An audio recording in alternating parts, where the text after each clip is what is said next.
Hello friends, मैं doctor Anil Kumar Sharma आपके लिए लेके आया हूँ Suhel biology classes for NEET. यहाँ पर आपको नीट के लिए कंप्लीट सॉल्यूशन मिलेगा। डाइजेस्टिव सिस्टम के हम दो पार्ट पहले पढ़ चुके हैं, digestive system part 1 and part 2। आज हम शुरू कर रहे हैं डाइजेस्टिव सिस्टम पार्ट 3। तो आइए शुरू करते हैं। फेरिंग्स फेरिंग्स को थ्रोट भी कहा जाता है। आपको पता है कि जो ओरल कैविटी है, बक्कल कैविटी है, वो फेरिंग्स में खुलती है और फेरिंग्स एक फनल शेप्ड स्ट्रक्चर होता है और फेरिंग्स अपने लोअर एंड पर दो ट्यूब्स में खुलता है। आगे की ओर जो ट्यूब होती है उसे ट्रैकिया या विंड पाइप और पीछे की ओर जो ट्यूब होती है उसे ईसोफेगस या फूड पाइप कहा जाता है। फेरिंग्स कॉमन पैसेज होता है एयर और फूड दोनों के लिए और ये दोनों सिस्टम का भी पार्ट होता है, रेस्पिरेटरी सिस्टम और डाइजेस्टिव सिस्टम।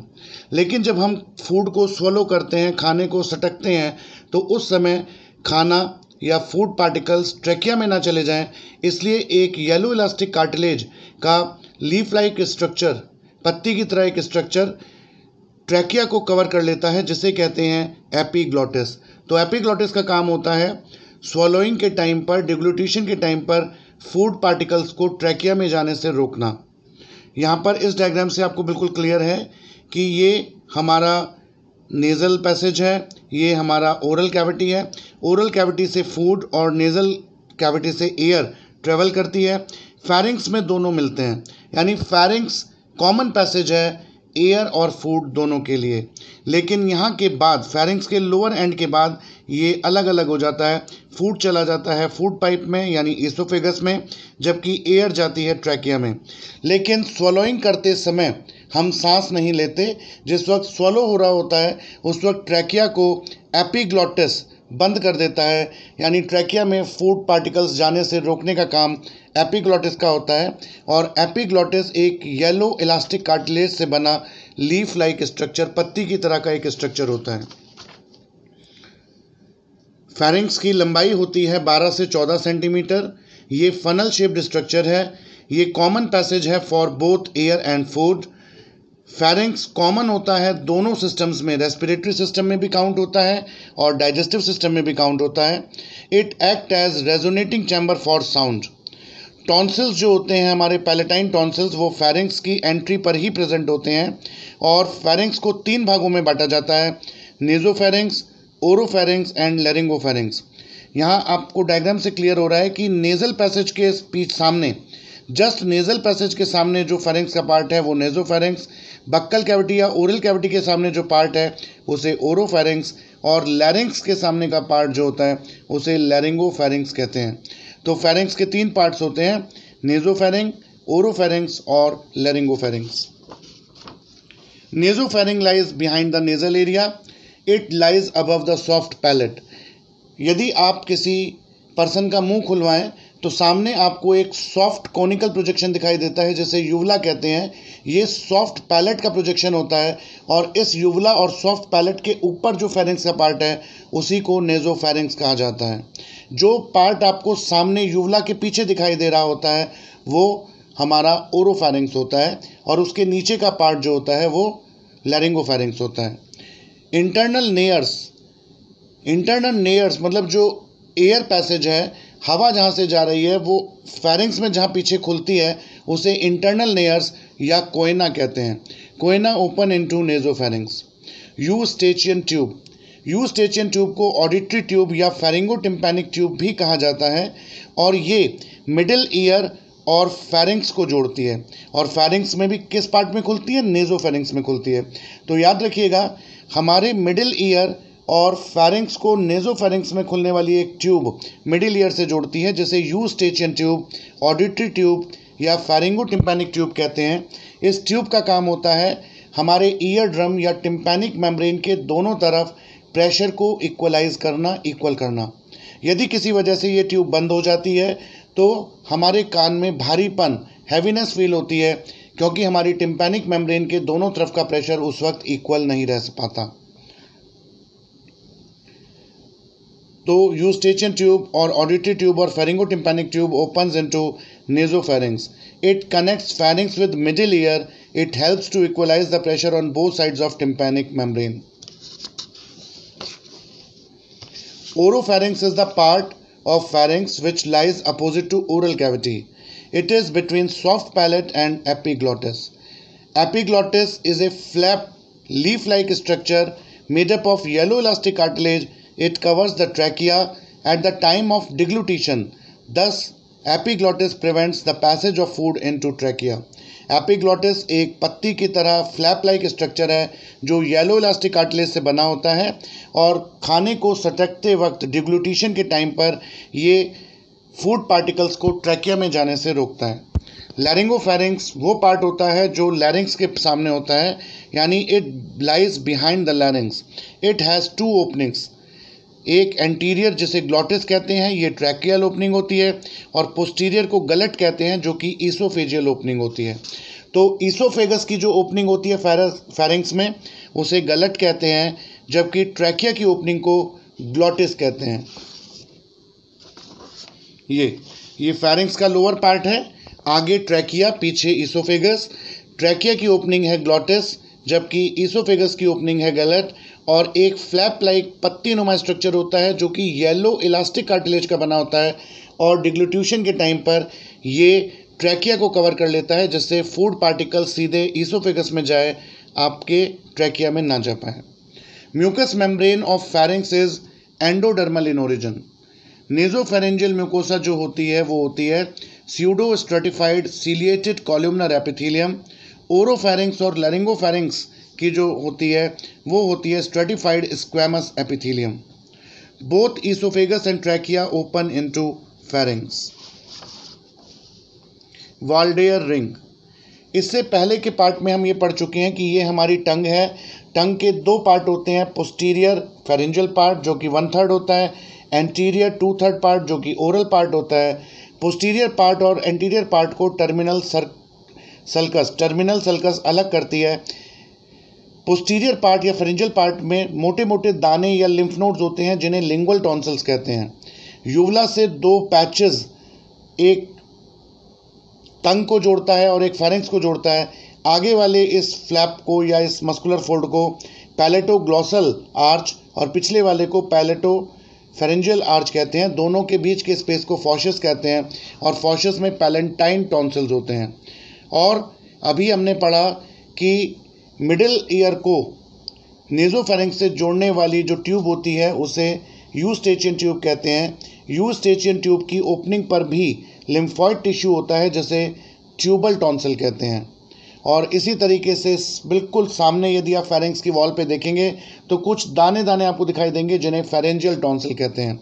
तो यदि आप सामने से देखें तो आपको दिखाई देगा कि जीभ के पिछले हिस्से में लिंगुअल टॉन्सिल, दो मस्कुलर फोल्ड्स के बीच में पैलेटाइन टॉन्सिल, यूस्टेचियन ट्यूब की ओपनिंग पर ट्यूबल टॉन्सिल और सामने फेरिंक्स की पोस्टीरियर वॉल पर फेरेंजियल टॉन्सिल्स पाए जाते हैं। ये सारे के सारे फूड के एंट्री पॉइंट पर एक रिंग के शेप में अरेंज होते हैं जिसे वॉल्डेयर रिंग कहते हैं। तो याद रखिएगा, वॉल्डेयर रिंग लिम्फॉइड टिश्यू के अलग अलग एग्रीगेट्स से बनी एक रिंग होती है जो कि फेरिंक्स की एंट्री पॉइंट पर होती है। तो lymph nodes in pharynx are arranged in a ring called Waldeyer ring और it has following tonsils। Waldeyer ring में कौन कौन से tonsils होते हैं?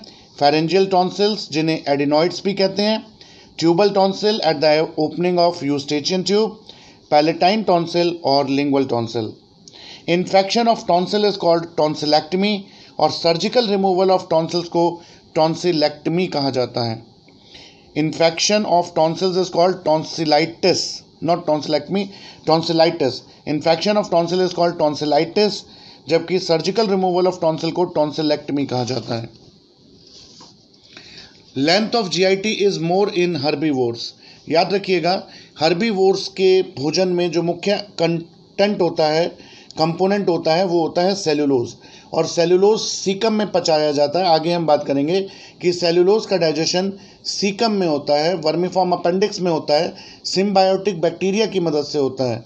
और कार्निवोर, ओमनीवोर और हर्बीवोर्स की यदि हम जीआईटी की लेंथ की बात करें तो सबसे बड़ी जो लेंथ पाई जाती है, सबसे ज़्यादा लेंथ पाई जाती है, वो पाई जाती है हर्बीवोर्स में। ईसोफेगस, ये हमारा फेरिंक्स था। यहाँ से एक मस्कुलर ट्यूब जाती है ईसोफेगस जो डायफ्राम में पियर्स करते हुए, डायफ्राम को पियर्स करते हुए डायफ्राम के जस्ट नीचे स्टमक में खुलती है, और डायफ्राम में जिस पॉइंट पर ये पियर्स करती है, घुसती है, उसे ईसोफेजियल हाइटस कहते हैं। तो ईसोफेगस ये it lies behind the trachea, trachea के पीछे होती है। जिराफ में सबसे लंबी ईसोफेगस पाई जाती है। ह्यूमंस में ईसोफेगस की लंबाई होती है 25 सेंटीमीटर। 25 सेंटीमीटर। ये मस्कुलर और कोलैप्सिबल ट्यूब है। It connects the pharynx to the stomach और it passes through the diaphragm via hole known as esophageal hiatus. Esophagus opens us to stomach by cardiac opening और gastroesophageal opening. जो oesophagus होती है stomach में जिस point पर खुलती है उस ओपनिंग को कार्डियक ओपनिंग या गैस्ट्रोईसोफेजियल ओपनिंग कहते हैं। याद रखिएगा, ईसोफेगस में कोई भी सिरोसा या पेरिटोनियम की कवरिंग नहीं होती। सिरोसा को पेरिटोनियम भी कहा जाता है और ईसोफेगस पर पेरिटोनियम की कवरिंग नहीं होती। ईसोफेगस के 3 पार्ट्स में बांटा जाता है ईसोफेगस को, अपर 1/3, मिडिल 1/3 और लोअर 1/3। अपर 1/3 में स्ट्राइटेड मसल्स होती हैं यानी वॉलेंट्री मसल्स होती हैं। मिडिल 1/3 में मिक्स्ड मसल्स होती हैं, स्ट्राइटेड और स्मूथ दोनों तरह की, जबकि lower 1/3 part of oesophagus is entirely made up of smooth muscles, involuntary type की मसल्स होती हैं। But in ruminants or cut chewing animals, all the muscle fibers of esophagus are striated. याद रखिएगा, ह्यूमन बींग्स में जो oesophagus होती है उसे 3 भागों में बांटा जाता है। अपर 1/3 में स्ट्राइटेड मसल फाइबर्स, मिडिल 1/3 में मिक्स्ड, जबकि लोअर 1/3 में सिर्फ और सिर्फ स्मूथ मसल फाइबर्स होते हैं। लेकिन रूमिनेंट्स जो जुगाली करते हैं, जैसे गाय भैंस जो जुगाली करते हैं, कट चूइंग एनिमल्स कहलाते हैं, और इनमें ईसोफेगस पूरी की पूरी स्ट्राइटेड मसल, वॉलेंट्री मसल की बनी होती है, क्योंकि पहले तो वो अपना चारा खा लेते हैं, उसके बाद स्टमक में एक स्पेशल चैम्बर होता है जिसे र्यूमेन कहते हैं। र्यूमेन में वो चारे को अपने जमा रखते हैं और फुर्सत के समय में वापस उन्हें अपने मुंह में लाना होता है जुगाली करने के लिए, चबाने के लिए। इसलिए उनकी ईसोफेगस पूरी की पूरी स्ट्राइटेड मसल फाइबर्स की बनी होती है। Mucosa of oesophagus is non keratinised squamous stratified epithelium. Oesophagus पे 2 स्फिंक्टर्स होते हैं, ऊपर की तरफ ईसोफेजियल स्फिंक्टर और नीचे की तरफ, ऊपर की तरफ जो होता है उसे अपर ईसोफेजियल स्फिंक्टर और नीचे की तरफ जो उसके लोअर एंड पर होता है उसे लोअर ईसोफेजियल स्फिंक्टर कहते हैं।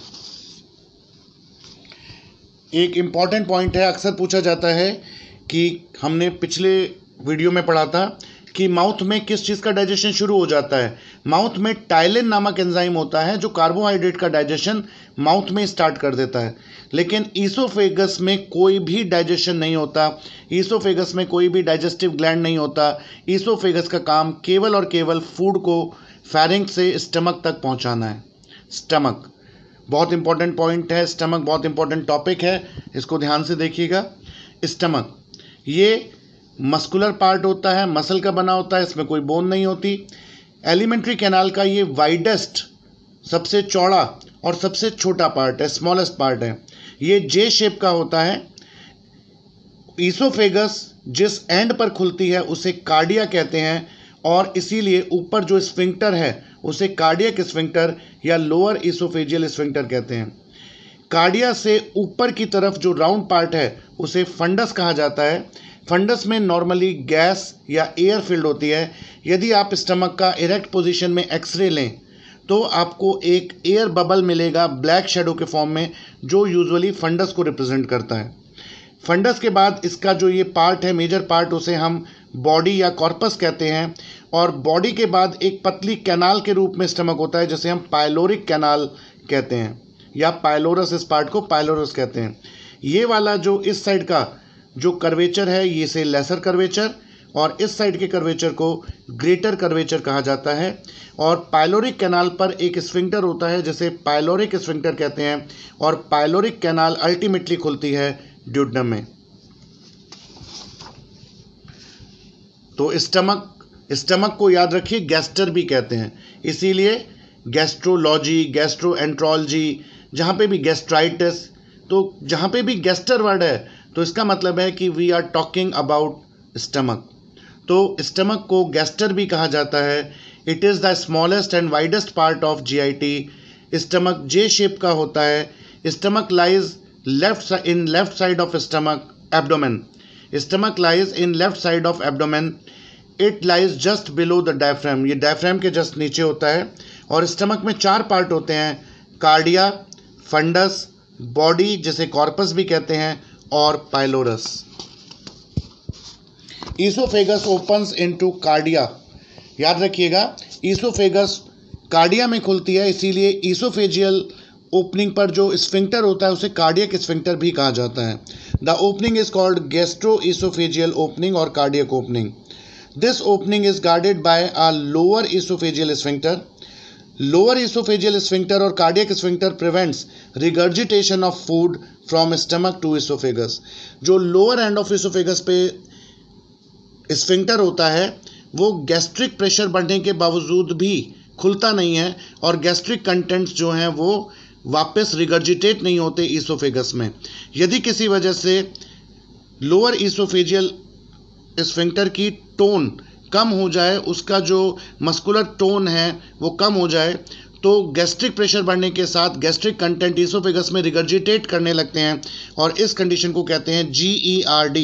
GERD की फुल फॉर्म होती है gastro oesophageal reflux disease. Gastro oesophageal reflux disease. Fundus is a small rounded part situated above the cardiac opening of stomach. Fundus में एयर या गैस होती है और body is large middle part of stomach having the 2 curvatures. Body सबसे बड़ा part है stomach का जिसमें 2 कर्वेचर होते हैं, smaller curvature and greater curvature. Pylorus is the last small part of stomach और पाइलोरस ओपन होता है ड्यूडेनम में। It is divided into 2 parts. Pylorus को 2 पार्ट में बांटते हैं, पाइलोरिक एंट्रम और पाइलोरिक कैनाल। जो चौड़ा भाग होता है वो तो कहलाता है पाइलोरिक एंट्रम और जो ट्यूब के फॉर्म में ड्यूडेनम में खुलती है उसे कहते हैं pyloric canal. Pyloric canal opens into duodenum. It has pyloric sphincter. तो ऊपर की तरफ जो स्फिंक्टर होता है स्टमक में उसको कहते हैं कार्डियक स्फिंक्टर और ड्यूडेनम की तरफ जो स्फिंक्टर होता है उसे कहते हैं पाइलोरिक स्फिंक्टर। यदि हम स्टमक के अंदर की सतह को देखें तो उसमें बहुत सारे मस्कुलर फोल्ड या रिजेस होते हैं जिससे स्टमक की इंटरनल सरफेस खुरदुरी दिखाई देती है। इनको कहते हैं, इन मस्कुलर रिजेस या इन मस्कुलर फोल्ड्स को कहते हैं rugae. Gastric muscles are smooth muscles. Gastric muscles सारी की सारी स्मूथ या इनवॉलेंट्री मसल्स होती हैं। हमारे स्टमक की अंदर की लेयर पर म्यूकोसा पर 2 मिलीमीटर थिक म्यूकस मेम्ब्रेन होती है और इसमें बाइकार्बोनेट आयंस बहुत ज़्यादा मात्रा में भरे होते हैं। ये जो मिक्सचर है म्यूकस का और बाइकार्बोनेट आयंस का, ये लगभग 2 मिलीमीटर मोटी परत बनाता है और HCl या हाइड्रोक्लोरिक एसिड के ऑटो डाइजेशन से ये स्टमक की रक्षा करते हैं। The wall of stomach has 1 extra layer which is called oblique muscle layer.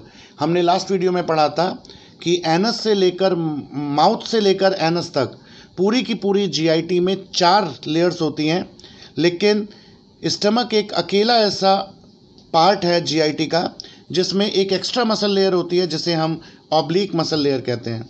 Mucus membrane of stomach is simple columnar epithelium. Mucus membrane of stomach is simple columnar epithelium और goblet cells जो होती हैं stomach की वो modified simple columnar epithelium होती हैं। ये question 2020 के नीट में पूछा गया था। Whole epithelium shows infoldings to form the gastric glands. जो स्टमक के अंदर की म्यूकस मेम्ब्रेन होती है, म्यूकोसा होती है, वो इनफोल्डिंग शो करती है और उसी के इनफोल्डिंग के कारण गैस्ट्रिक ग्लैंड्स बनते हैं। Gastric glands are compound tubular glands और ह्यूमन बॉडी के स्टमक में लगभग 3.5 करोड़ ग्लैंड्स पाए जाते हैं।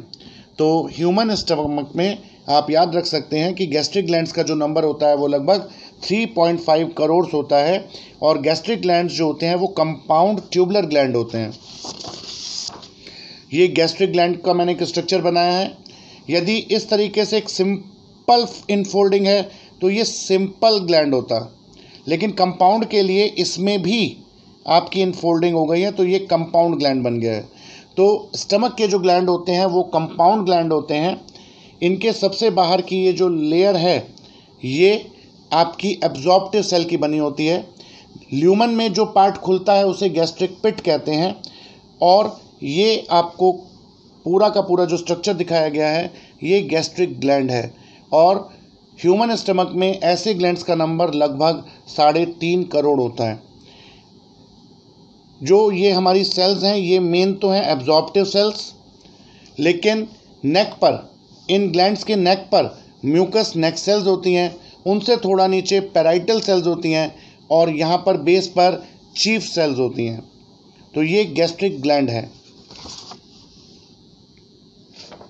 तो गैस्ट्रिक ग्लैंड है फॉलोइंग सेल्स।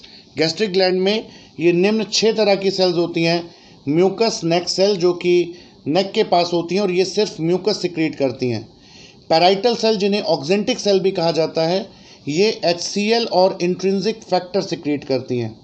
जाइमोजेनिक चीफ सेल या पेप्टिक सेल्स पेप्सिनोजन, प्रोरेनिन और गैस्ट्रिक लाइपेज सिक्रीट करती हैं। जी सेल्स गैस्ट्रिन सिक्रीट करती हैं। डी सेल्स सोमैटोस्टैटिन और एंटीरोक्रोमेफिन सेल्स हिस्टामीन रिलीज करती हैं।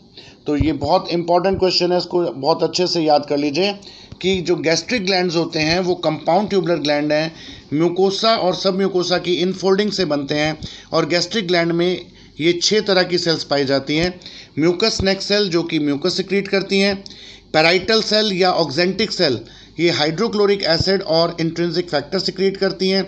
जाइमोजेनिक चीफ सेल और पेप्टिक सेल ये पेप्सिनोजन, प्रोरेनिन और गैस्ट्रिक लाइपेज सिक्रीट करती हैं। जी सेल्स गैस्ट्रिन हार्मोन सिक्रीट करती हैं। डी सेल्स सोमैटोस्टैटिन और एंटीरोक्रोमेफिन सेल्स हिस्टामीन रिलीज करती हैं।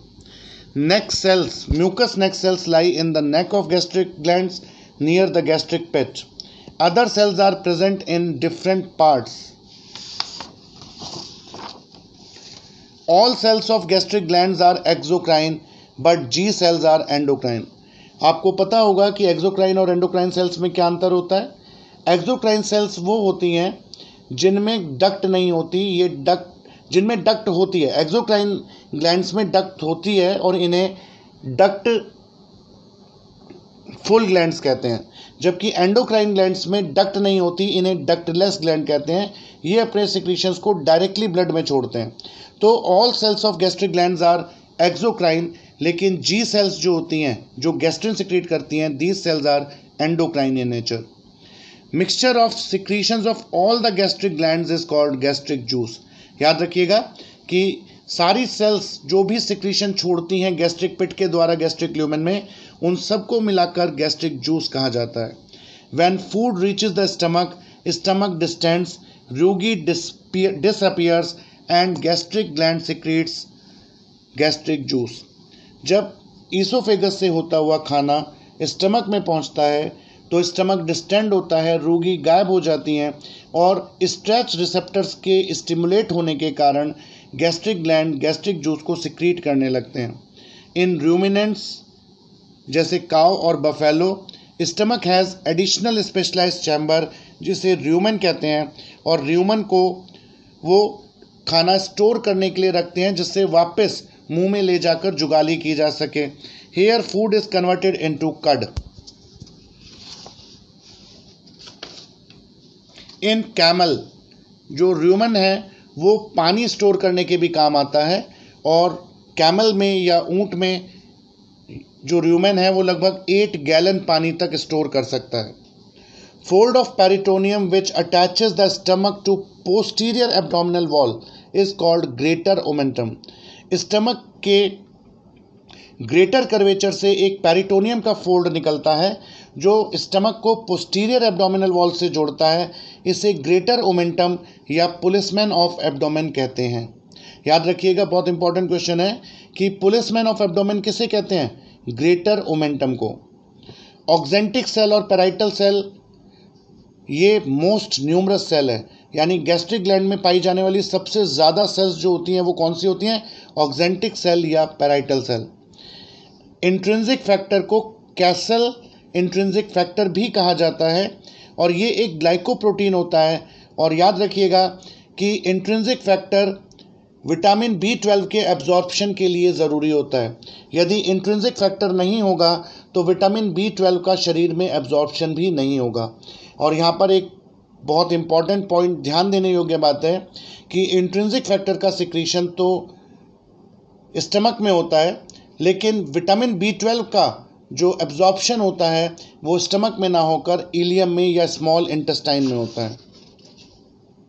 गैस्ट्रिक जूस, अभी हमने पढ़ा कि गैस्ट्रिक ग्लैंड्स में जितनी भी सेल्स होती हैं वो जो भी सिक्रीशन रिलीज़ करती हैं उस मिक्सचर को गैस्ट्रिक जूस कहते हैं। गैस्ट्रिक जूस का pH होता है 1.5 to 2.5। इसका मतलब ये हाईली एसिडिक होता है और एक दिन में लगभग 2 से 3 लीटर गैस्ट्रिक जूस हम रिलीज़ करते हैं, सिक्रीट करते हैं। It has 2 pro enzymes. Gastric juice में 2 प्रो एंजाइम होते हैं। प्रो एंजाइम उन्हें कहते हैं जो इनएक्टिव फॉर्म में होते हैं, बाद में उन्हें एक्टिवेट किया जाता है। तो गैस्ट्रिक जूस में 2 तरह के प्रो एंजाइम होते हैं, पेप्सिनोजन जो आगे चलकर पेप्सिन में बदल जाता है और प्रोरेनिन जो आगे चलकर रेनिन में बदलता है। तो ये 2 प्रो एंजाइम हैं, pepsinogen and prorennin. Gastric juice में गैस्ट्रिक लाइपेज और गैस्ट्रिक अमाइलेज भी होता है। इसमें लगभग 99% वाटर और 1% सॉलिड्स होते हैं। इस गैस्ट्रिक जूस के इनऑर्गेनिक कंपाउंड्स या इनऑर्गेनिक कंपोनेंट्स होते हैं hydrochloric acid and bicarbonate ion, और ऑर्गेनिक कंपोनेंट होते हैं pepsinogen, prorennin, lipase, mucus and intrinsic factor. याद रखिए, stomach is the site of protein digestion. ये एक इम्पॉर्टेंट पॉइंट है कि जिस तरीके से माउथ कैविटी में कार्बोहाइड्रेट का डाइजेशन स्टार्ट हो जाता है टाइलिन या स्लाइवरी एमाइलेज की मदद से, इसी तरीके से ईसोफेगस में कोई भी डाइजेशन नहीं होता, क्योंकि ईसोफेगस में कोई डाइजेस्टिव ग्लैंड नहीं होता। लेकिन जब फूड स्टमक में पहुंचता है तो स्टमक में सारी चीज़ें पार्टली हाइड्रोलाइज्ड होती हैं, लेकिन जो मेन साइट है स्टमक, वो प्रोटीन डाइजेशन की साइट है। Functions of gastric juice. Functions of gastric juice है digestion mainly of protein, antibacterial action, जो भी खाने के साथ बैक्टीरिया वगैरह आते हैं गैस्ट्रिक जूस में HCl जो होता है वो उन बैक्टीरिया को किल कर देता है। Protective role. प्रोटेक्टिव रोल का मतलब है कि गैस्ट्रिक जूस में म्यूकस सेल्स से सिक्रीट म्यूकस और बाइकार्बोनेट आयंस 2 से 3 मिलीमीटर थिक लेयर बनाते हैं, जो HCl को अपनी ही लेयर पे काम करने से, अपनी ही गैस्ट्रिक वॉल पे काम करने से रोकते हैं, यानी HCl के द्वारा होने वाले ऑटो डाइजेशन को प्रिवेंट करते हैं। आपके दिमाग में क्वेश्चन आता होगा कि हम अपने फूड में कुछ भी लें, हम वेजिटेरियन फूड लें या नॉन वेजिटेरियन फूड लें, हमारे स्टमक में प्रेजेंट हाइड्रोक्लोरिक एसिड हार्ड से हार्ड सब्सटेंस को भी गला देता है, प्रोटीन को गला देता है, मीट को गला देता है, तो अपनी ही स्टमक वॉल को क्यों नहीं गलाता? तो इसका कारण ये है कि हमारी स्टमक वॉल के ऊपर 2 से 3 मिलीमीटर मोटी म्यूकस की एक लेयर होती है, जिसमें बाइकार्बोनेट आयंस बहुतायत में पाए जाते हैं। इस तरीके से ये अल्कलाइन म्यूकस का जो मिक्सचर है, ये HCl को अपनी ही वॉल पर काम करने से रोकता है और एक प्रोटेक्टिव लेयर बनाता है। यदि किसी वजह से ये प्रोटेक्टिव लेयर डैमेज हो जाए, ख़त्म हो जाए, तो HCl हाइड्रोक्लोरिक एसिड अपने ही स्टमक की वॉल में अल्सर्स पैदा कर देता है, जिसको हम पेप्टिक अल्सर्स के नाम से जानते हैं। तो गैस्ट्रिक जूस के फंक्शंस हैं digestion, antibacterial action, protective role और एब्जॉर्प्शन ऑफ B12 में हेल्प करना by intrinsic factor. Intrinsic factor बनता तो स्टमक में है, लेकिन काम करता है कहाँ जाकर? इलियम में, क्योंकि विटामिन B12 का एब्जॉर्प्शन इलियम में होता है। G cells are present in pyloric region। याद रखिए, G cells are present in pyloric region और ये गैस्ट्रिन नामक हार्मोन सिक्रीट करती हैं, और G सेल स्टमक का एंडोक्राइन पार्ट हैं, बाकी सारी सेल्स एक्सोक्राइन होती हैं। Gastric gland secrete mucus and bicarbonate ions. This alkaline mixture has important role in preventing auto digestion of gastric mucosa by acid pepsin mixture। अभी हमने इसकी बात की थी। Whole gastric epithelium is replaced in 5 days by new cells। हमारे stomach की पूरी जो लेयर है अंदर की, वो सारी की सारी 5 दिनों में, लगभग 5 दिनों में नई सेल से रिप्लेस हो जाती है। और स्टमक की जो नर्व सप्लाई होती है वो पैरासिम्पैथेटिक सप्लाई होती है by the help of vagus nerve. और हमें पता है कि जब भी पैरासिम्पैथेटिक स्टिमुलेशन होगा, वेगस नर्व स्टिमुलेट होगी, तो गैस्ट्रिक जूस का सिक्रीशन बढ़ेगा, पेरिस्टाल्टिक मूवमेंट्स बढ़ जाएंगे। Secretion of gastric juice occurs in 3 phases. याद रखिएगा कि गैस्ट्रिक जूस का सिक्रीशन 3 फेज में होता है, cephalic phase, gastric phase and intestinal phase. तो याद रखिएगा, cephalic phase, gastric phase, intestinal phase. अब ये होते क्या हैं? जब हम खाना देखते हैं या खाना मुंह में रखते हैं, जीभ पर टच करते हैं, च्यू करते हैं, मैस्टिकेट करते हैं, तो भी इसका मतलब जब खाना हमारे सिर्फ मुंह में है, जीभ पर है, स्टमक में नहीं आया है, तो भी हमारे स्टमक से गैस्ट्रिक जूस रिलीज होने लगता है। इस फेज को सिफेलिक फेज कहते हैं। जब ईसोफेगस से होता हुआ खाना गैस्ट्रिक कंपोनेंट यानी स्टमक में आ जाता है, तो भी गैस्ट्रिक जूस तेज़ी से रिलीज होते हैं। इसे gastric phase of intestinal juice secretion कहते हैं।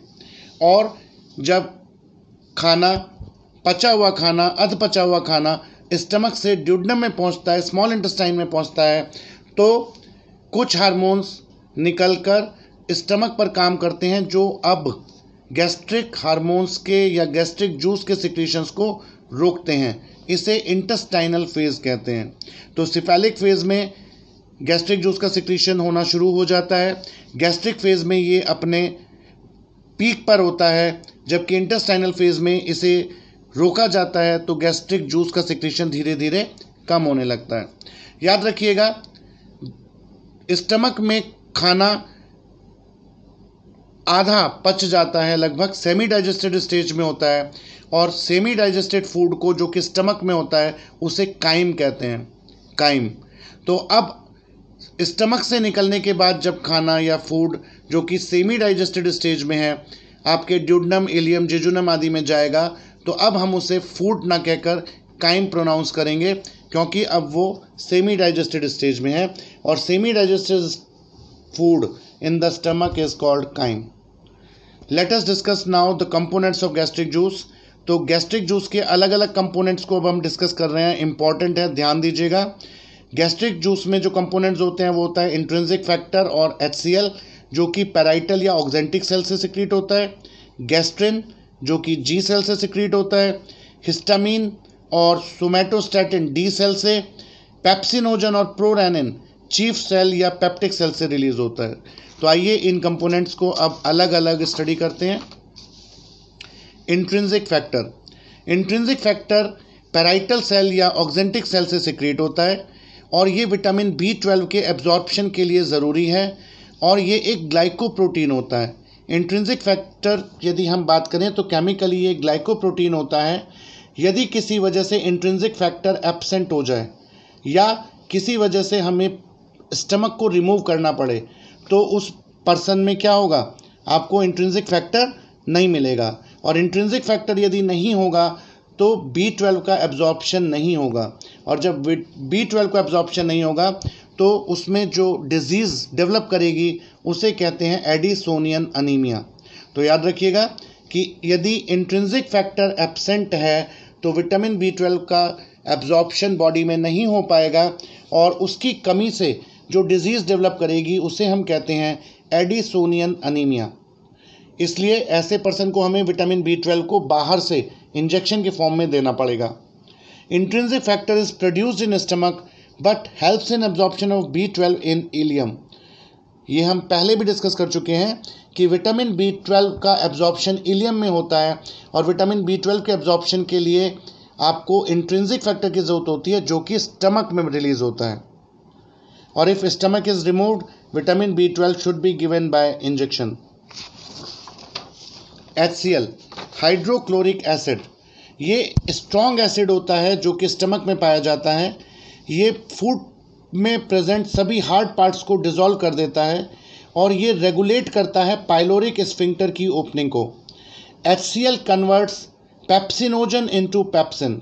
याद रखिए, पेप्सिनोजन एक प्रो एंजाइम है जो कि इनएक्टिव फॉर्म में होता है HCl इसे पेप्सिन में कन्वर्ट करता है। पेप्सिन एक एक्टिव फॉर्म है और पेप्सिन प्रोटियोलिटिक एंजाइम है, यानी प्रोटीन्स को पचाने का काम करता है। तो HCl activates pepsin for action. तो पेप्सिनोजन जो था उसको HCl ने पेप्सिन में कन्वर्ट किया। पेप्सिनोजन इनएक्टिव फॉर्म है, प्रो एंजाइम है, जबकि पेप्सिन एक एक्टिव फॉर्म है, एक्टिव एंजाइम है, और ये प्रोटीन्स को पचाने का काम करता है। HCl kills bacteria. खाने में आए हुए जितने भी बैक्टीरिया वायरस हैं, HCl उन सभी को किल करता है। HCl stimulates secretions of other hormones of stomach also. HCl partly hydrolysed starch in the stomach, और HCl सिक्रीटेड बाय ऑक्जेंटिक और parietal cells. HCl prorennin को भी रेनिन में कन्वर्ट करता है। याद रखिएगा, HCl ने पेप्सिनोजन को पेप्सिन में कन्वर्ट किया और प्रो रेनिन को रेनिन में कन्वर्ट किया। Hydrogen ions are pumped by proton pump. जो हमारी गैस्ट्रिक सेल्स होती हैं, गैस्ट्रिक ग्लैंड की सेल्स होती हैं, उनमें हाइड्रोजन पोटेशियम ATPase नामक एंजाइम होता है। हाइड्रोजन पोटेशियम ATPase, जिसे प्रोटॉन पंप कहते हैं, और HCl बनाने के लिए जो रिक्वायर्ड H आयंस होते हैं, हाइड्रोजन आयंस होते हैं, उनको सेल के अंदर खींचने का काम यही करता है। ये देखिए, मैंने दिखाया है कि ये पैराइटल सेल है, ये ल्यूमेन है स्टमक का। पैराइटल सेल में वाटर और CO2 का कॉम्बिनेशन होता है, और ये होता है कार्बोनिक एनहाइड्रेज एंजाइम की प्रेजेंस में। कार्बोनिक एनहाइड्रेज की प्रेजेंस में ये H2CO3 में कन्वर्ट होता है, और H2CO3 तुरंत ही ब्रेक होता है हाइड्रोजन आयन और बाइकार्बोनेट्स आयन में।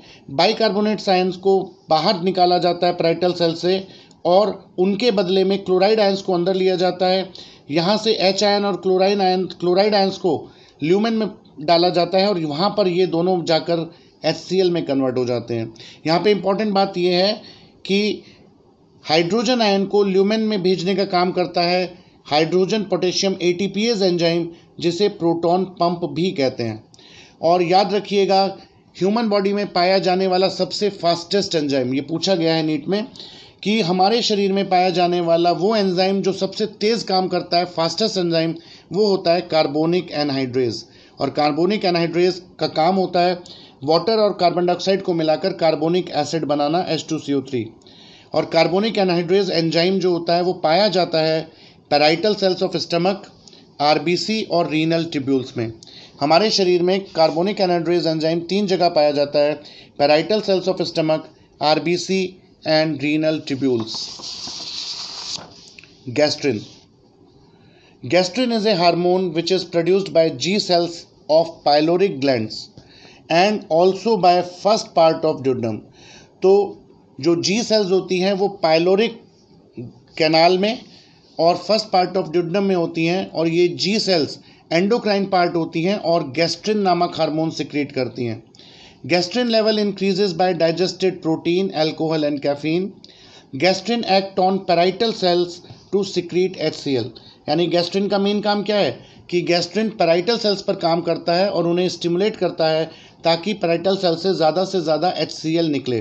तो गैस्ट्रिन का मुख्य काम है पैराइटल सेल्स को स्टिमुलेट करके HCl का सिक्रीशन करवाना, जबकि histamine also increases HCl level. Histamine is produced by enterochromaffin cells. Histamine increases HCl secretion और हिस्टामिन H2 रिसेप्टर्स पर काम करता है। Somatostatin is produced by D cell, और सोमेटोस्टैटिन के काम है, एक तरीके से आप याद रख सकते हैं कि सोमेटोस्टैटिन नेगेटिव एंजाइम है, यानी सभी चीज़ों को कम कर देता है। और क्या क्या कम करता है? HCl लेवल को, गैस्ट्रिन लेवल को और हिस्टामिन लेवल को। तो सोमेटोस्टैटिन D सेल्स द्वारा सिक्रीट होता है और हाइड्रोक्लोरिक एसिड के लेवल को, गैस्ट्रिन के लेवल को और हिस्टामिन के लेवल को ये कम करता है, उनके सिक्रीशन को रोकता है। Pepsinogen is secreted by chief cells in fundus. It is a proenzyme, और अभी हमने पढ़ा कि पेप्सिनोजन को पेप्सिन में कन्वर्ट करने का काम कौन करता है? HCl। और जो पेप्सिन बन जाता है वो भी और ज़्यादा पेप्सिन को एक्टिवेट करने का काम करता है। तो याद रखिएगा कि पेप्सिनोजन को पेप्सिन में कन्वर्ट करने का काम मुख्य रूप से HCl तो कर ही रहा है, और ऑलरेडी जो पेप्सिन बन जाता है वो भी इस रिएक्शन को स्टिमुलेट करता है। Pepsin is a proteolytic enzyme, it means pepsin helps in digestion of proteins. Pepsin is a endopeptidase. देखिए, अब जब हम डाइजेशन में आगे बढ़ेंगे तो आप दो टर्म सुनेंगे, एंडोपेप्टाइडेज और एक्सोपेप्टाइडेज। ट्रिप्सिन, पेप्सिन, इरेप्सिन, ये सारे के सारे एंडोपेप्टाइडेज हैं, जबकि कार्बोक्सी पेप्टाइडेज जो एंजाइम है वो एक्सोपेप्टाइडेज है। अब ये होता क्या है, हम सबको पता है कि जो प्रोटीन मॉलिक्यूल है वो अमीनो एसिड से मिलकर बना होता है।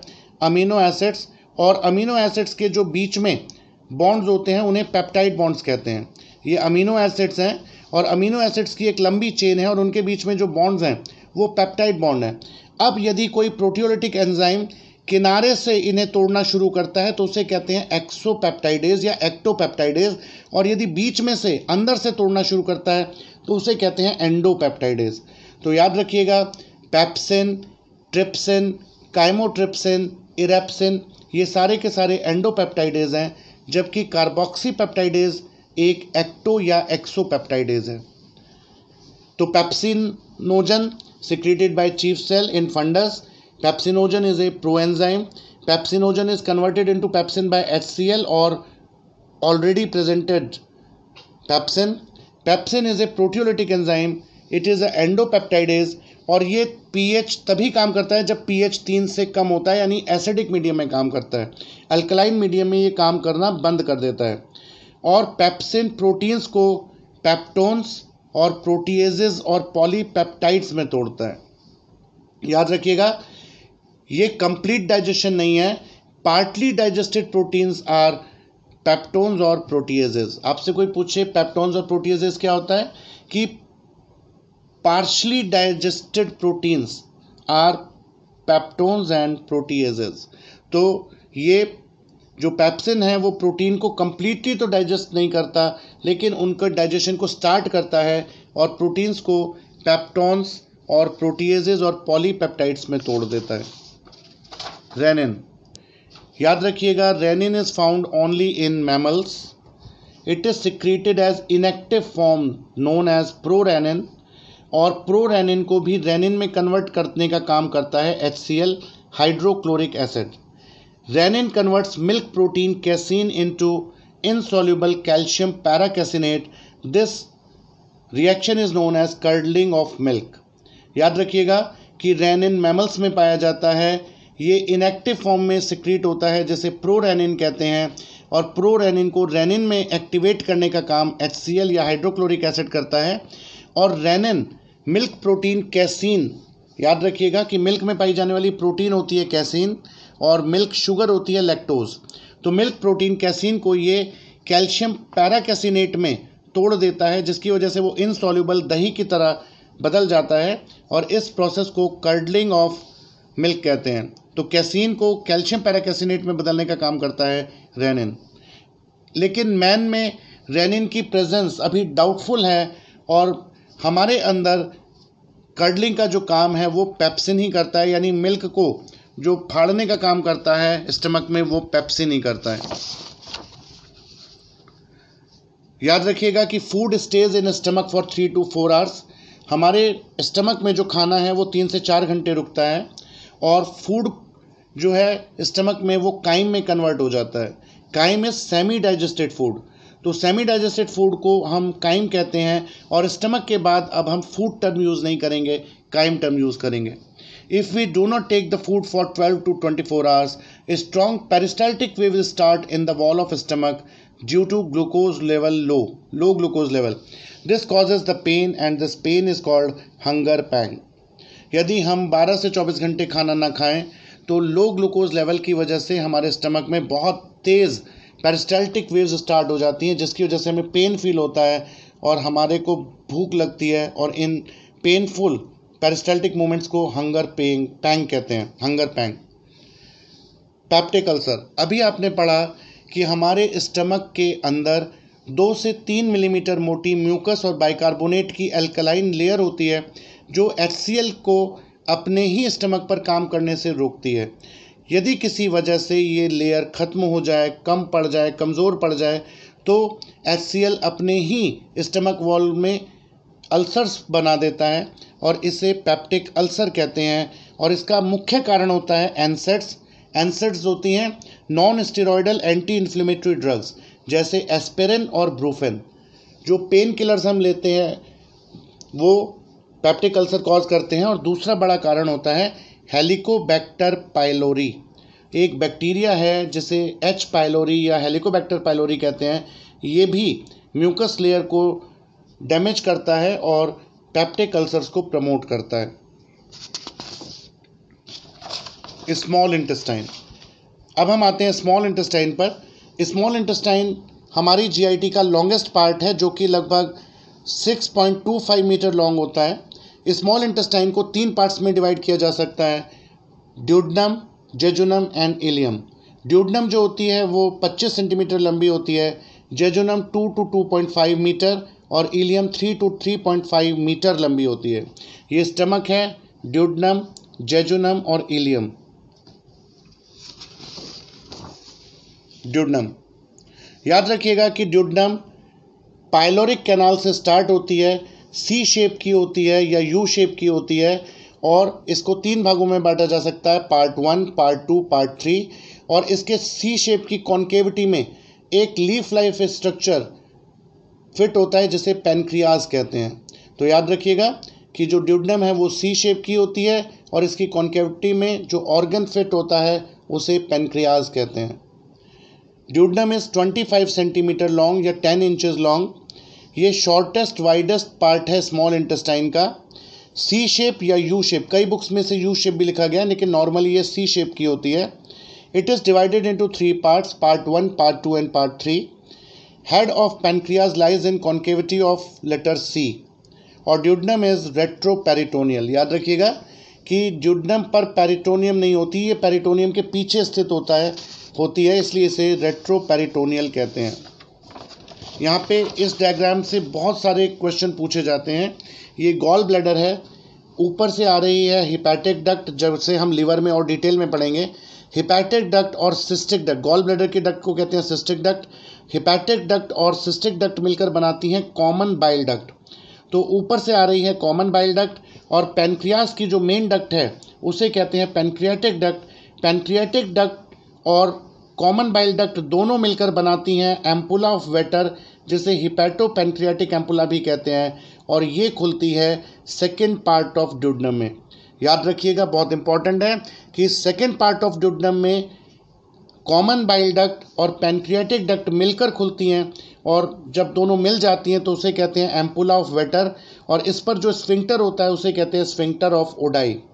Sphincter of Oddi. तो duct of pancreas and common bile duct combine to open into hepatopancreatic ampulla, also called ampulla of Wetter. Ampulla of Wetter is guarded by sphincter of Oddi. Brunner glands are submucous glands of duodenum and secrete mucus only. याद रखिएगा कि duodenum में Brunner's gland पाए जाते हैं जो कि सब म्यूकस ग्लैंड्स होते हैं, और ये सिर्फ और सिर्फ म्यूकस सिक्रीट करते हैं, कोई डाइजेस्टिव एंजाइम सिक्रीट नहीं करते। ड्यूडेनम में आयरन स्टोर होता है। इंपॉर्टेंट पॉइंट है कि ड्यूडेनम में आयरन एब्जॉर्ब होता है, और length of small intestine is associated with height of the body, not with the weight of body. हमारी इंटेस्टाइन की जो लंबाई है वो आदमी या पर्सन की हाइट पर डिपेंड करती है, वो पर्सन के वेट पर डिपेंड नहीं करती। और length of small intestine increases after death due to loss of muscular tone. Death के बाद मसल्स ढीली पड़ जाती हैं, मस्कुलर टोन खत्म हो जाती है, जिस वजह से डेथ के बाद स्मॉल इंटेस्टाइन की लंबाई हमेशा बढ़ जाती है। Jejunum. Jejunum is more red in colour. Its diameter is 4 centimetre. इसकी वॉल थिक होती है। जेजुनम बहुत वास्कुलर होती है, यानी इसमें ब्लड सप्लाई बहुत ज़्यादा होती है। जेजुनम हाईली कॉइल्ड होती है, सस्पेंडेड बाय मिसेंट्री से लटकी रहती है, लेकिन इसमें वॉल्स ऑफ कर्करिंग पाए जाते हैं जो कि बहुत प्रोमिनेंट होते हैं जेजुनम में। यदि आप स्मॉल इंटेस्टाइन के अंदर देखें तो म्यूकोसा जो है वो सर्कुलर फोल्ड्स बनाती है, रिजेस बनाती है, जिसे वॉल्स ऑफ कर्करिंग कहते हैं, और जेजुनम में वॉल्स ऑफ कर्करिंग सबसे ज़्यादा प्रोमिनेंट होते हैं। और वॉल्स ऑफ कर्करिंग की वजह से सरफेस एरिया बढ़ जाता है, और सरफेस एरिया बढ़ने से फ़ायदा ये होता है कि एब्जॉर्प्शन ऑफ मटेरियल्स या डाइजेस्टेड फूड के लिए आपको ज़्यादा एरिया मिल जाता है। और याद रखिएगा कि jejunum is always found empty after death. Death के बाद जेजुनम हमेशा एम्प्टी मिलती है। इलियम इलियम का डायमीटर होता है 3.5 सेंटीमीटर। इलियम की वॉल ड्यूडनम और जेजुनम की तुलना में काफ़ी पतली होती है, और इलियम स्मॉल इंटेस्टाइन का लॉन्गेस्ट पार्ट है, जिसकी लंबाई 3 से 3.5 मीटर लंबी होती है। ये मीसेंट्री से सस्पेंड करती है। Small lymph nodes are seen in whole the length of small intestine, जिसे मीसेंट्रिक लिम्फ नोड्स कहते हैं। Submucosa and mucosa are in the form of circular ridges called plicae circulares और फोल्ड्स ऑफ कर्करिंग। अभी हमने बात की थी jejunum में कि म्यूकोसा और सब म्यूकोसा के सर्कुलर रिजेस होती हैं, जिनकी वजह से सरफेस एरिया बढ़ जाता है। इन्हें प्लाइका सर्कुलरिस या फोल्ड्स ऑफ कर्करिंग कहते हैं, और फोल्ड्स ऑफ कर्करिंग सबसे ज़्यादा प्रोमिनेंट होते हैं जेजुनम में। Entire mucosa is folded into small finger like projections called villi. पूरी की पूरी जो म्यूकोसा होती है स्मॉल इंटेस्टाइन इलियम की, वो फिंगर लाइक प्रोजेक्शंस में उभरी रहती है, और इन फिंगर लाइक प्रोजेक्शंस को कहते हैं विलाई। नंबर ऑफ विलाई जो होती है वो 20 से 40 विलाई पर मिलीमीटर स्क्वायर होती है, और each villi has arteriole, venule and lymph vessel inside it. और याद रखिएगा, विलाई के अंदर जो लिम्फ वेसल होती है उसे लैक्टियल कहते हैं, और लैक्टियल में खास बात ये होती है कि ये फैट के एब्जॉर्प्शन में मदद करते हैं। तो याद रखिए, बहुत इंपॉर्टेंट पॉइंट है कि स्मॉल इंटेस्टाइन के अंदर की जो सरफेस है वो फिंगर लाइक प्रोजेक्शंस में उभरी रहती है, जिन्हें विलाई कहते हैं।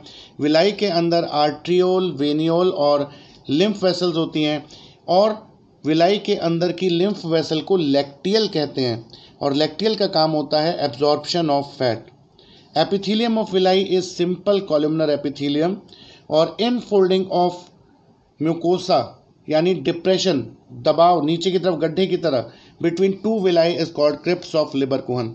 ये विलाई है, और विलाई के बीच में जो डिप्रेशन है इसे कहते हैं क्रिप्स ऑफ लिबरकुहन। तो crypts of Lieberkuhn small intestine में ही पाया जाता है।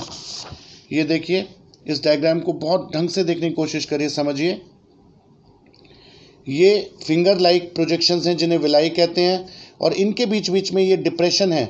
तो दो विलाई के बीच में जो डिप्रेशन होता है उसे कहते हैं क्रिप्ट ऑफ लिबरकुहन, और crypt of Lieberkuhn small intestine का कैरेक्टरिस्टिक फीचर है।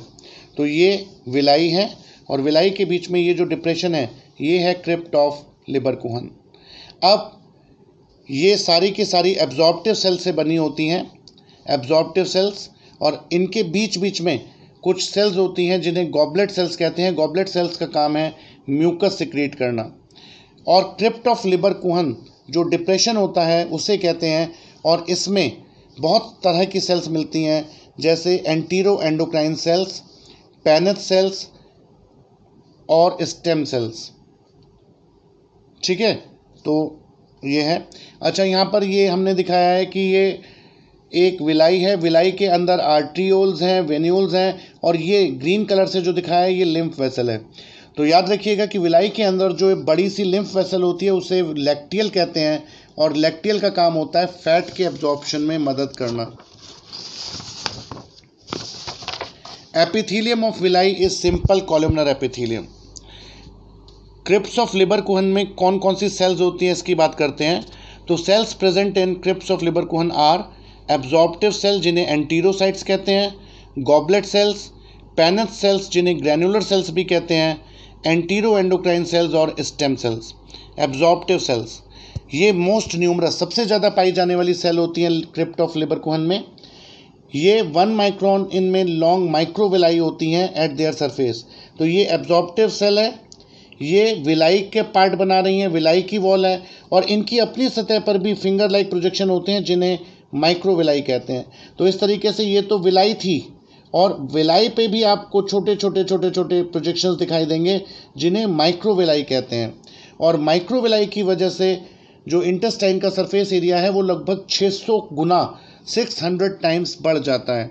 और सरफेस एरिया ज़्यादा होने से फ़ायदा ये होता है कि जो डाइजेस्टेड मटेरियल है उनसे जो इम्पॉर्टेंट शरीर के लिए ज़रूरी चीज़ें मिली हैं उनको आसानी से एब्जॉर्ब किया जा सकता है। तो microvilli gives brush border appearance to surface of intestinal lumen. तो इंटेस्टाइनल को अंदर से देखें तो वो ब्रश बॉर्डर की तरह दिखाई देता है। और माइक्रोविलाई का नंबर होता है 200 million microvilli per millimetre square. Microvilli has actin filaments. Microvilli increases the surface area by 600 times. Goblet cells secrete mucus जिसकी वजह से लुब्रिकेशन होता है। It protects the epithelium from digestive enzymes. Paneth cells found at the base of crypts of Leberkuchen. Paneth cell secretes lysozyme. It kills pathogen like bacteria, virus, etc. तो यहाँ पर आपके लिए इम्पॉर्टेंट पॉइंट नीट के लिए यह है कि Paneth cells crypts of Lieberkuhn में पाई जाती हैं जो लाइसोजाइम सिक्रीट करती हैं। Paneth cells are found in crypts of Lieberkuhn which secrete lysozyme. Ducts of Brunner gland open into crypts of Leberkuchen. Secretion of a small intestine is called intestinal juice या succus इंटेरिकस।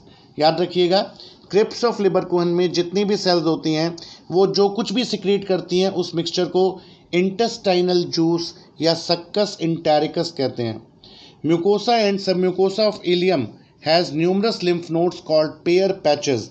These produce lymphocytes. तो याद रखिएगा कि पूरी की पूरी ilium में mucosa और सबम्यूकोसा में कुछ लिम्फ नोड्स होते हैं जिन्हें पेयर पैचेस कहते हैं और ये लिम्फोसाइट्स बनाते हैं। तो इम्पॉर्टेंट पॉइंट ये है कि Peyer patches are characteristic feature of ilium.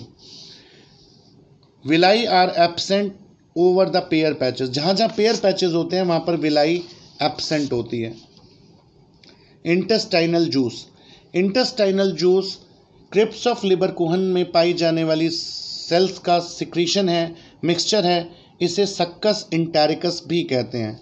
इसका pH 7.8 होता है, यानी ये स्लाइटली अल्कलाइन होता है। एक दिन में 2 से 3 लीटर सक्कस इंटेरिकस या इंटेस्टाइनल जूस सिक्रीट होता है और इसमें निम्न एंजाइम्स होते हैं। याद रखिएगा, जब हम आगे डाइजेशन का प्रोसेस पढ़ेंगे तो ये ज़रूर काम आएंगे। तो आपको याद रखना है कि सक्कस इंटेरिकस में ये एंजाइम्स होते हैं। कौन कौन से? Maltase, isomaltase, sucrase, lactase, alpha dextrins, enterokinase, aminopeptidase, dipeptidase, nucleotidase, nucleosidase और इंटेस्टाइनल लाइपेज। माल्टेज जो माल्टोज पे काम करेगा, आइसोमाल्टेज जो आइसोमाल्टोज पे काम करेगा, सुक्रेज सुक्रोज पे काम करता है, लैक्टेज लैक्टोज पे काम करता है, अल्फा डेक्सट्रिन्स पे काम करता है और अलग अलग एंजाइम्स का काम अलग अलग है। जब हम डिटेल में इसको लेंगे तो हम इसको स्टडी करेंगे। तो आज का वीडियो मैं यहीं ख़त्म कर रहा हूँ फ्रेंड्स। यदि आपको कोई भी दिक्कत हो तो आप मुझे कमेंट सेक्शन में क्वेश्चन पूछ सकते हैं और नेक्स्ट वीडियो में हम आगे का पार्ट लेंगे। डाइजेस्टिव सिस्टम बहुत लंबा सिस्टम है, तो इसीलिए इसमें मुझे डिटेल में लेने के लिए वीडियो थोड़े ज़्यादा बनाने पड़ रहे हैं। मैं उम्मीद करता हूँ आपको वीडियो पसंद आया होगा। Thank you.